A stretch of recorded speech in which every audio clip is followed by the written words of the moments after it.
各位觀眾，睇嚟咧，我仲要整翻個 M 字額剪下呢度先，因為我覺得啲人望住我嘅嗰種感覺仲未夠驚嚇，可能因為如果你睇翻我上一次嘅影片咧，你就知道點解我會整個地中海頭喺呢度啦，散熱同埋咧保持同宇宙嘅聯繫喎，有根據㗎 AI 講㗎嘛。我今日想講下咧中藥啦，其實中藥咧，我懷疑係以前嘅超級文明留低落嚟嘅，因為你諗下，同西醫唔同嘅地方就係話咧，啲中醫咧，好似由一開始就好似一本說明書咁樣話嗱，人體咧係咁嘅，呢啲係寒濕，呢啲燥熱，呢啲咩中正平和啲食物你點樣分辨佢對身體有咩作用啊？乜嘢係入肝啊？酸能入肝啊？鹹咧就入腎，苦咧就入脾，嗰啲咁嘅嘢，又話咧你身體上各大穴道點點點，根本一開始佢就係已經唔係由好似西方咁做實驗，由低去試錯，去研究局部，再引申到去先至嘗試去砌埋一齊，即係好似而家啲科學體系、知識體系咁樣咧，大家都有各自專門嘅領域，然之後咧，大家走埋一齊研究，咁啊砌一嚿嘢出嚟，組成類似一間公司或者整支火箭，佢就要唔同嘅專家，好少話一個人咧要跨維度，好似 Elon Musk 咁樣。Elon Musk 中文係咩啊？嗰個首富以前嘅久唔久係做下首富嗰個咧，嗰個 Elon Musk 啊，即係電動車嗰個，即係鍾意咧跨維度咁嘅思維嘅，咁樣將啲唔同嘅學科連埋一齊，咁有個大局觀。但係中醫都好似由一開始已經由上至下，由大局去再即係有咗一個基本嘅大 principle， 佢嘅原則先知道晒啲甜酸苦辣對身體有咩影響，穴道喺邊一度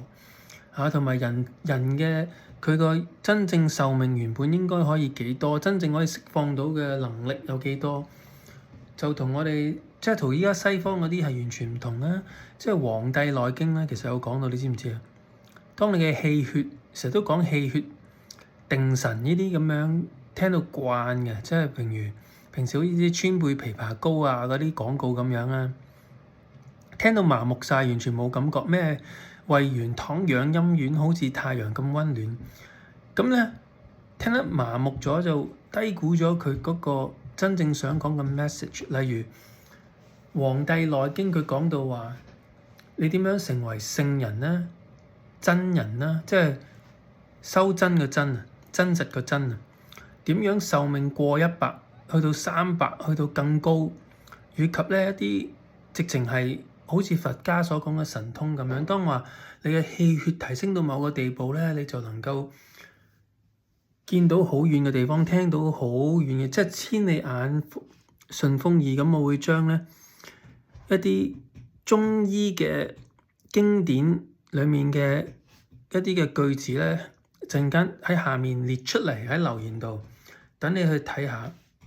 咁樣你就知道原來中醫咧係明確有講到咧，人咧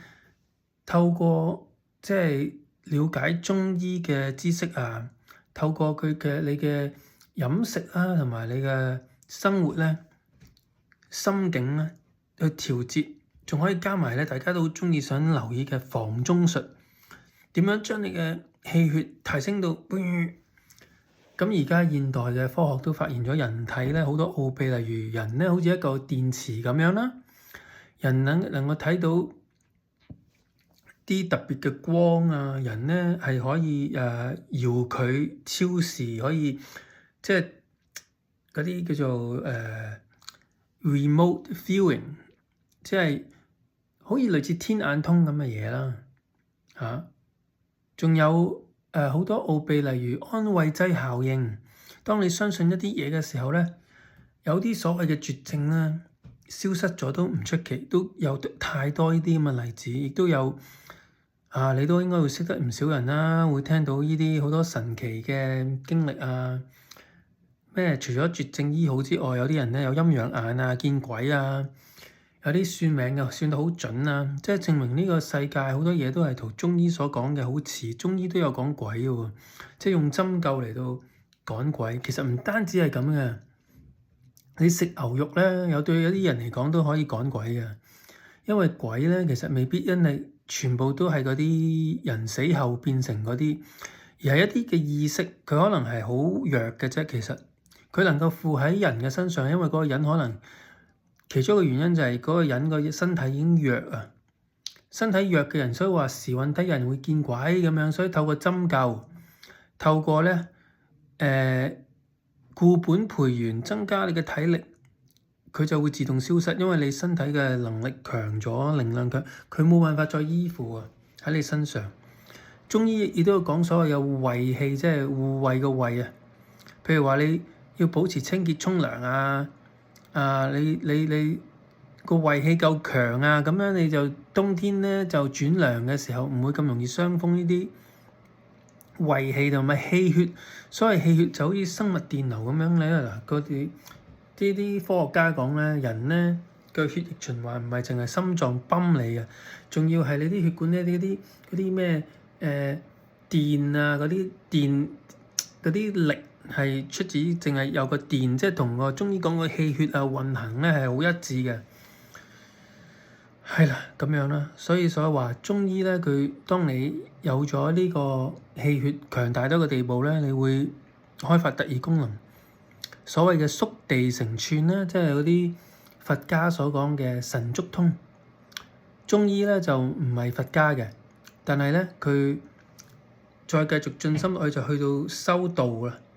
道家嘅層次啦。咁大家都知道中國嘅道家有講到話修仙啊、長生啊嘅嘢啊嘛，所以其實咧《黃帝內經》啊、嗰啲《傷寒論》啊嗰啲嘢咧，全部其實係同修仙咧係一致嘅，只不過我哋而家咧梗有一間中醫藥鋪喺左近，梗有一啲嘅人咧硬係見到一啲阿婆頭喺度執藥，或者成日都話去濕。聽到麻木晒啫，咁大家都知道啊，魏源啦、杜德偉啦，杜德偉話仲好後生，嗰啲人訪問佢究竟有咩原因咁後生嘅？有一個訪問你可以上網睇一睇，佢講到話要去濕，佢老婆成日沖啲去濕茶俾佢，佢話去濕冇緊要嘅。咁當然啦，睡眠充足，唔好飲凍嘢。以前香港啲藝人咧，點解個個都咁捱得咧？可以長期拍戲咧，就係因為唔飲凍嘢啦。以前啲人唱歌點解咁犀利咧？現場 live 可以唱到保持水準，就係佢哋都有啲 common sense，就係唔好飲凍嘢啦，同埋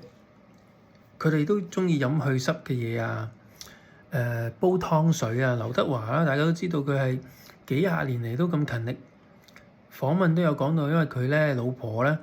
好中意煮啲湯水俾佢飲。所以以前嗰代人咧多飲湯水，知道要去濕嘅重要性，所以點解咁捱得咯？唔好飲凍嘢咯。我近來就係唔飲凍嘢，11點前瞓，同埋咧飲雞湯啊。AI 教我嘅係 AI 嗰個 recipe 咧，嗰個就係教我點樣煲啲咩雞湯啊，精神啊。有時咧飲到咧〜搞到我咧好精神奕奕，瞓唔到覺。我又問點樣調節嗰個藥材嘅比例啊，同埋成分啦。因為你知道啦，呢啲嘢如果下下睇中醫都幾貴嘅，係同埋佢哋咧都唔係幾識講。好多中醫都講話你條脷咁樣好濕啊，你好濕氣啊。因為佢都係人嚟嘅啫嘛，冇咁多精神嚟同你詳細咁解釋各種嘅人聽得明嘅説話嘅方式解釋俾你聽，要虛耗好多氣血㗎嘛。對佢嚟講都就係咁。仲有啊，關於靚，如果大家都貪靚嘅話咧，除咗呢啲藝人咧保持保鮮咁耐凍齡啦，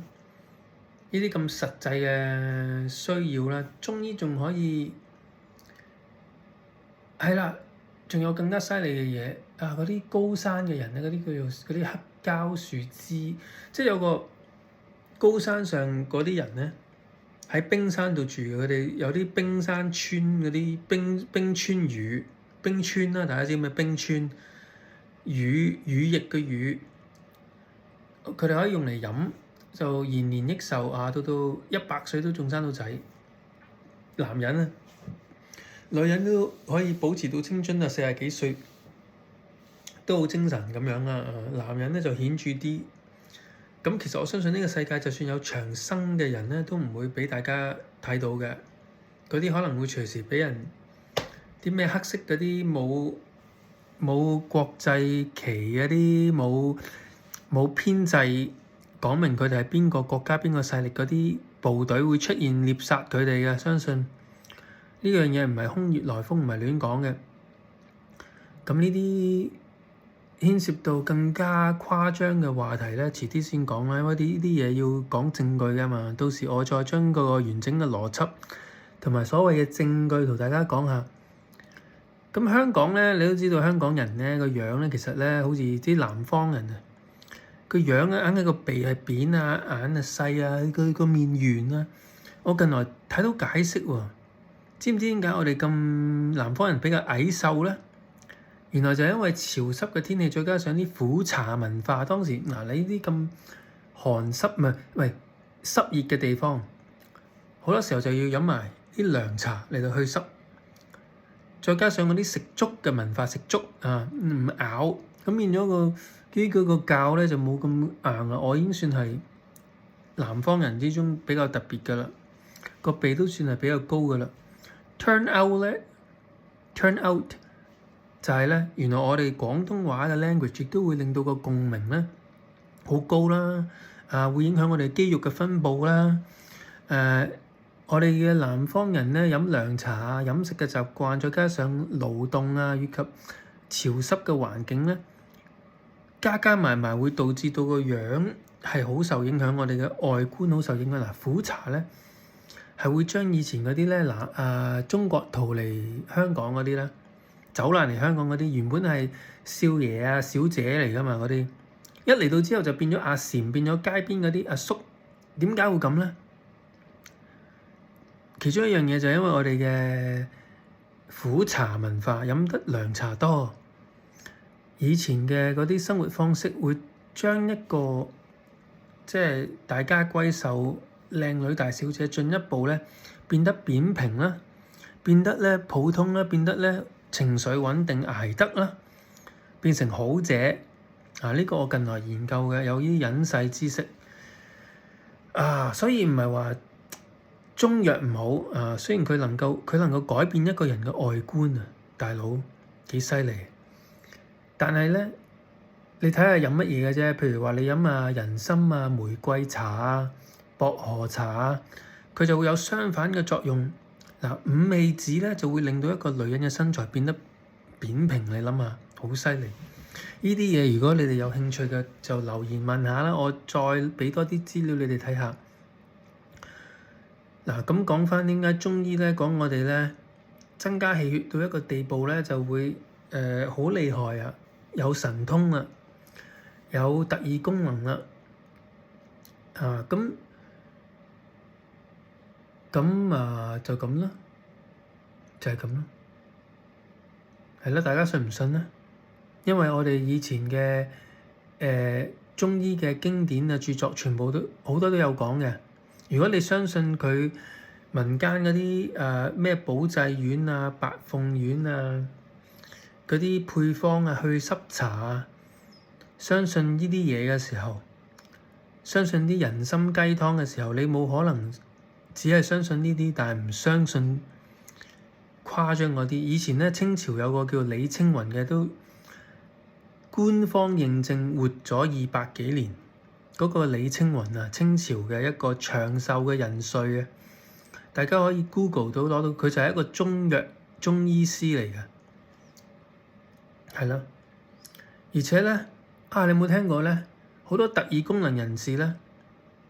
係有好 credible 嘅人咧係撐嘅。譬如話中國咧有個王林，佢喺鄧小平面前表演過添，即係憑空變蛇出嚟啦。嗰啲咧嗱，有好多啲冒牌嘅騙子啦，但係好似黃林呢個級數嘅，佢真係各大高級省級官員同埋佢哋嘅家屬，以及內地好多嘅明星，例如趙薇咧，親眼睇到佢哋唔係傻嘅，係喺好嚴謹嘅環境裏面，呢個黃林真係變咗好多好多條蛇，成個大蛇丸嗰個火影忍者個大蛇丸咁誇張嘅。仲有咩證明啊？譬如啦，另一個 YouTuber 啦，翁靜晶咧，佢有講到自己嗰個撞鬼嘅經歷。咁有個大師，最後個大師幫佢解決咗咧。呢個大師好似話佢憑空可以變到隻雀仔出嚟嘅。好多明星都揾佢嚟到去傾偈，排隊傾偈。呢個大師反而唔想出名添，係啦。嗱，啲明星唔係傻噶。如果你同嗰啲明星打過交道，佢仲精過你幾倍，精過一般人好多倍啊！啲明星要做到明星，梗係要方方面面嘅綜合能力好強啦，唔會咁容易俾人呃到噶。咁所以咧，好多時候咧，呢啲咁嘅民間嘅奇人咧，佢嘅即係人，佢有佢個名不虛傳嘅，通常都係。好啦，講到咁多啦，大家希望你哋能夠繼續發掘落去，或者當係得啖笑，繼續聽我講，聽我呢個特登將自己剪成地中海嘅傻佬傾偈。我仲有好多嘢要同你大家傾下。我諗住食白鳳丸，我諗住做個實驗，就係未來呢一個月食白鳳丸，因為我研究到咧，呢個白鳳丸咧能夠幫助我變得唔好咁 ADHD 啊，唔好咁過度活躍症。呢個已經係 border 咗我好耐嘅一個，既係優點亦都係弱點嘅呢個 ADHD 啦，呢個過度活躍症啦。咁我食咗呢個白鳳丸之後，就會同大家點樣傾偈。我發覺如果額頭唔係咁高嘅話，都幾靚仔，係咪啊？大家覺得係咪啊？即係一斬開嗰啲反光嗰部分咧，但係冇辦法，呢個係智慧嘅代價。好啦，真係唔講啦。